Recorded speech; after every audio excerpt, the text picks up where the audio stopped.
wenye adhabu ya vifungo visivyozidi miaka 3 kutumikia adhabu mbadala ili kupunguza msongamano wa wafungwa na mahabusu. Na katika michezo, Baraza la Michezo la Taifa BMT kupitia ofisi ya msajili wa vyama vya michezo la wataka wamiliki wa kumbi za michezo maarufu kama gym kuhakikisha wanasajili kumbi zao.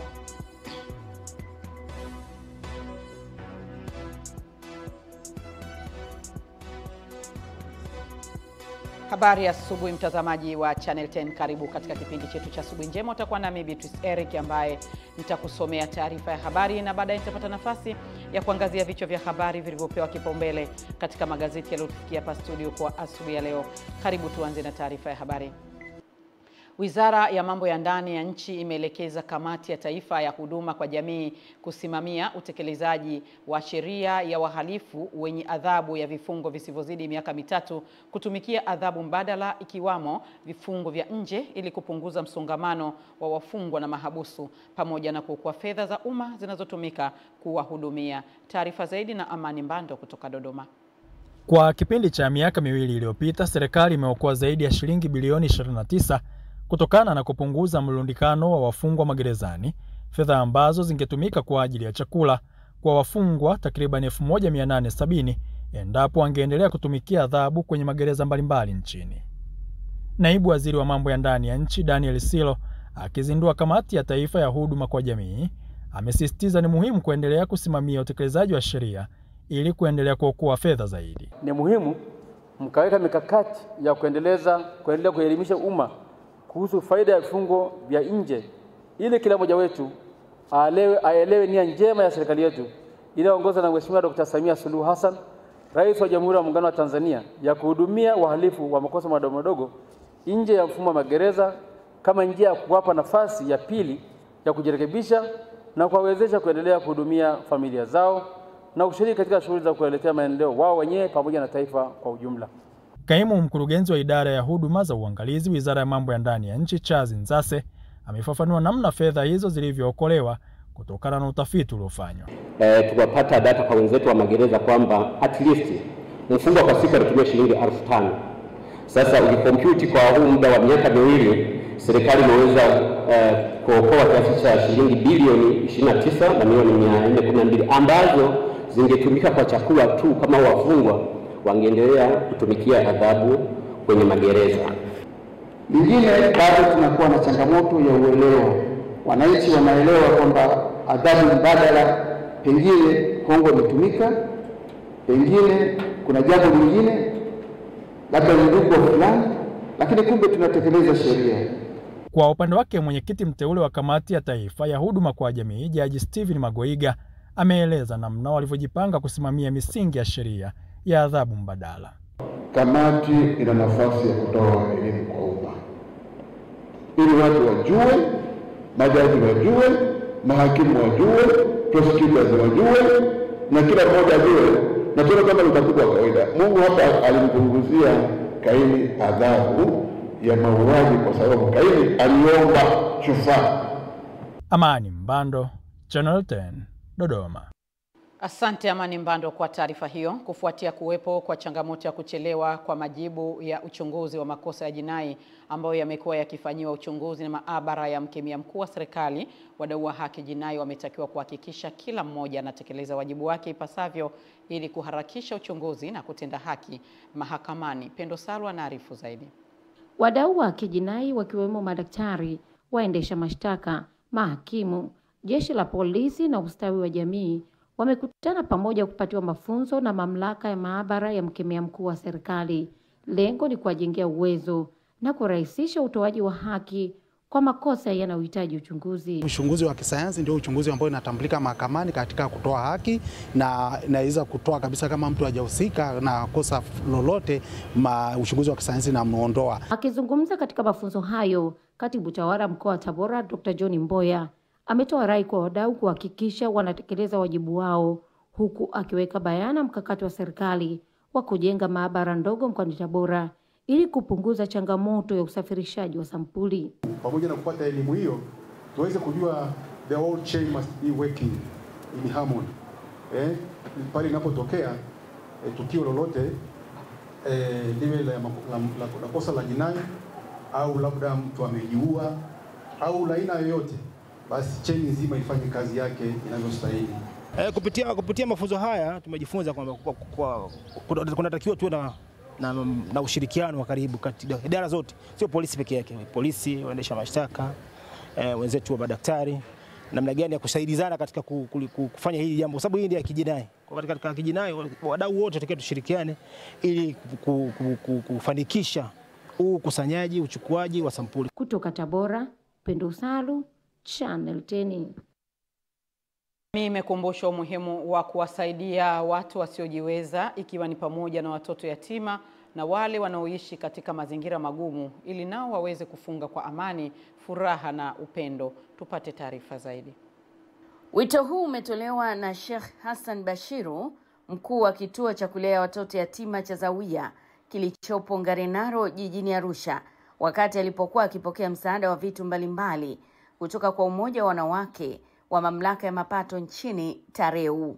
Sheikh Bashiru ameshukuru kwa msaada huo na kubainisha kuwa licha ya juhudi kubwa zinazofanywa na viongozi wa msikiti kutunza watoto hao kwa kutumia michango yao, mahitaji ya vitu muhimu yanazidi kuongezeka kila siku, jambo linalosababisha kuelemewa na majukumu ya malezi. Changamoto tunazo ni nyingi sana, yani hazielezeki. Ila tu changamoto kubwa ambayo ni ya ujenzi wetu wa sehemu zao za kupumzikia, sehemu za kulala, maana yake mabweni yao.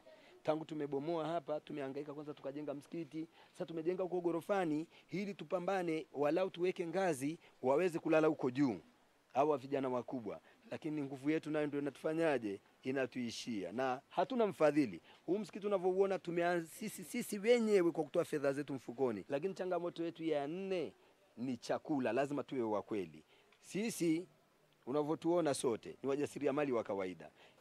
We thank our visitor that today that brought for us Sadaqa. We thank and we're so grateful about that.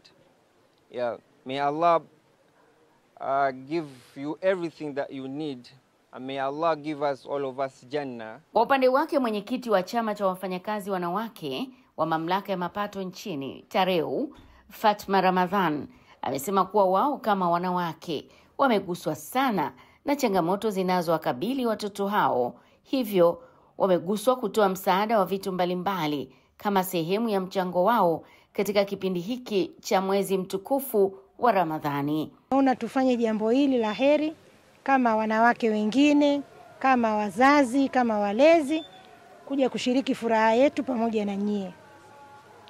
Kwa kuwa wanawake ndio walezi namba 1 wa familia, basi sisi mwaka huu tulichagua tuje tulee watoto wa kituo hiki.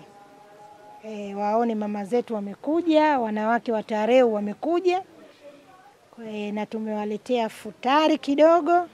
Kwa mujibu wa waumini wa dini ya Kiislamu, matendo ya huruma na kusaidia wasiojiweza katika mwezi huu mtukufu wa Ramadhan ni njia mojawapo ya kujenga tabia nzuri, kupata thawabu na neema nyingi kutoka kwa Mwenyezi Mungu na kuimarisha uhusiano wetu na Muumba. Jamila Omar, Channel 10, Arusha. Asante Jamila Omar kwa taarifa hiyo. Wananchi wilayani Kilindi mkoani Tanga wameingiwa na hofu ya kukumbwa na janga la njaa baada ya wakulima wa zao la mahindi kukosa mavuno kwenye mashamba yao kufuatia kipindi kirefu cha hali ya ukame kilichosababisha mazao yao kunyauka na kuchangia kupanda kwa bei ya zao hilo sokoni. Kutoka Kilindi, Tanga, Ernest Mbezi anaripoti.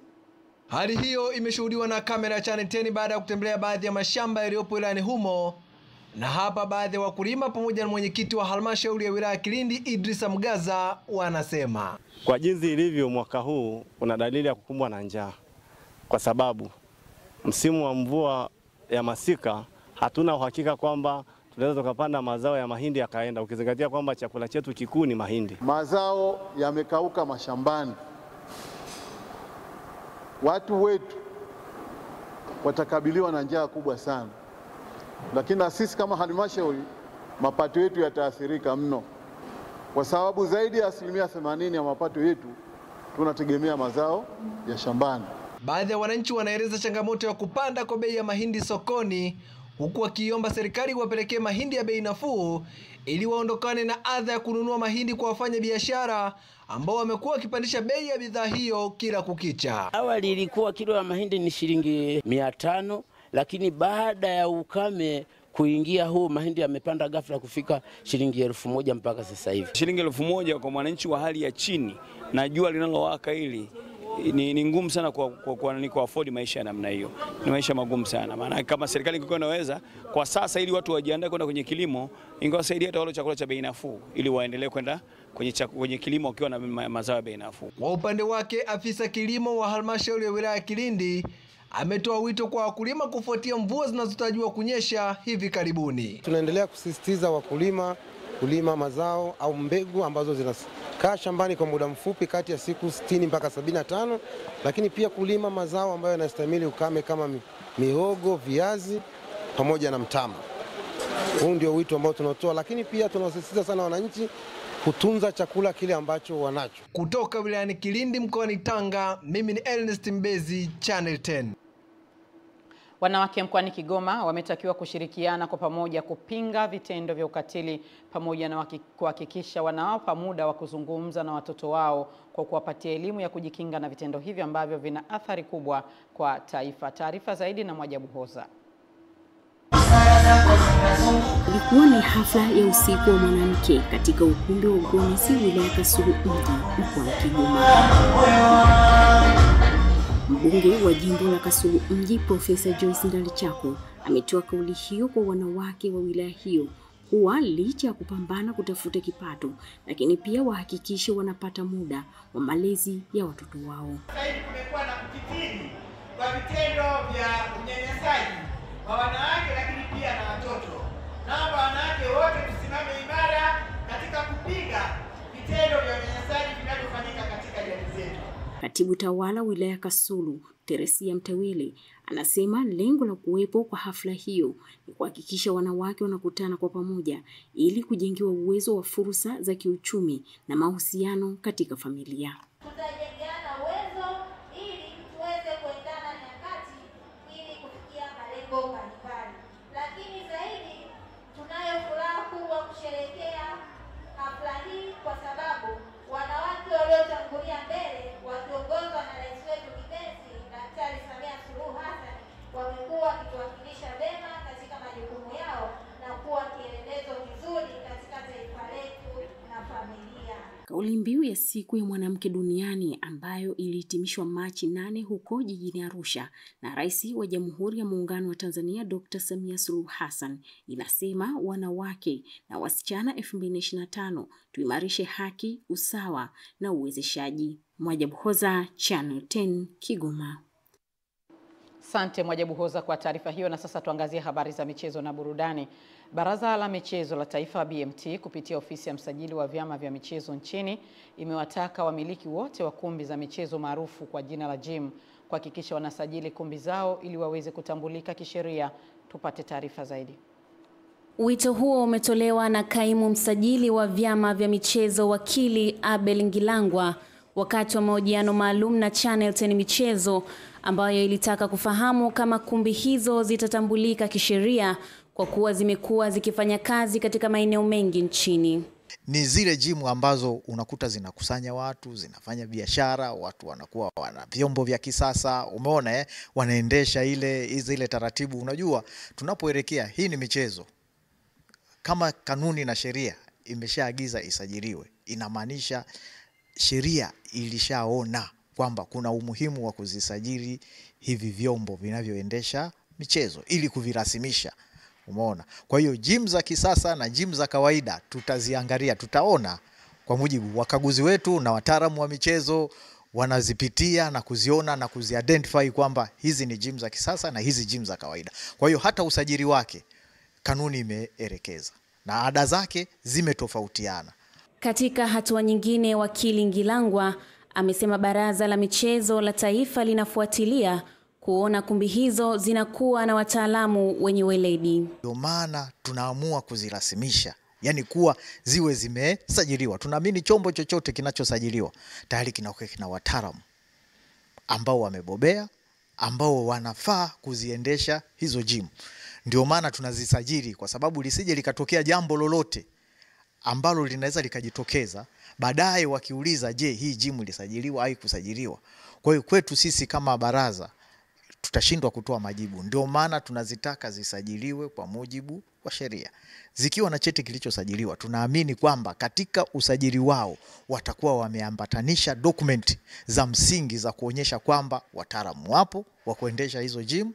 Kwa hiyo na taratibu nyingine zitaendelea tu. Witness Matiku, Channel 10. Matiku kwa taarifa hiyo ambayo imetuhitimishia taarifa yetu ya habari kwa asubuhi ya leo. Tupate mapumziko mafupi kisha tutarejea kuendelea na kipindi chetu cha Asubuhi Njema. Tafadhali baki nasi.